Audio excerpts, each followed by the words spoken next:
Hello, Dr. Fox, Tiffany Farley here.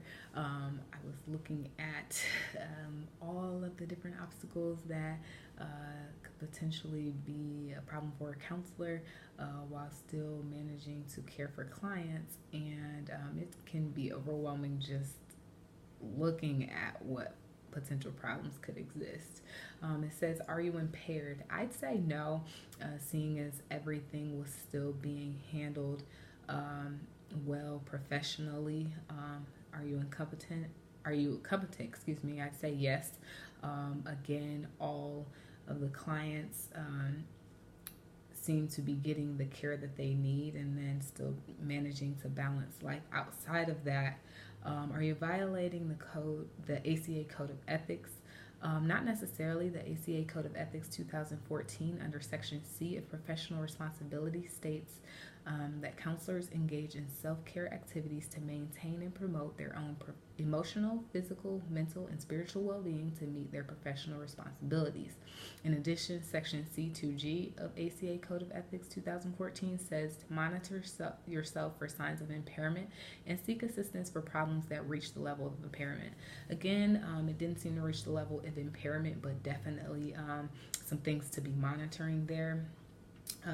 According to the State of Michigan Public Health Code 333.18105.1, Practice of Counseling Code, it speaks to competence. It says a licensee shall not perform any acts, tasks, or functions within the practice of counseling unless he or she is trained to perform such acts, tasks, or functions. So again, no issues with incompetence in this particular scenario. What do you do? I think it ranges from time management and scheduling, making sure that everybody in your family is contributing to their best ability. Church and prayer definitely offer the spiritual balance that's needed on a day-to-day basis. Exercise and just eating healthy would definitely help with fatigue and things like that, and just being sure to keep up with proper hygiene and things like that. All of that goes along with self-care and helping you feel good internally. Finally, if there's a colleague that I noticed has some issues going on, I did do a little bit of research and see that Euler and Turcom 2019 recommend the counselor burnout inventory, and this measures specific dynamics of counseling professions. It was developed and adapted to various cultures to help assess counselor burnout. It does consist of 5 subscales, one being exhaustion, which would definitely be a concern here. So making sure to get some adequate rest. And competence, no real signs of negligence to their clients, so that wasn't as much of a concern. The third one was negative work environment, and the fourth one being devaluing clients.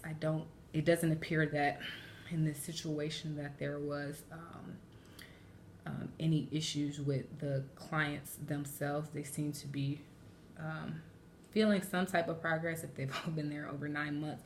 And then the 5th subscale was deterioration in personal life, which is a concern between the balance of time for your spouse and balancing the kids, and then having a terminally ill parent. So these are just all things to really monitor just to be sure you're getting the proper self-care needed, and to take a break if necessary. But again, appears to be handling everything well. If this were a colleague, I'd see if there was anything that I could do to help, and then just be sure that although they're handling things well, to go ahead and continue monitoring themselves for any signs of burnout.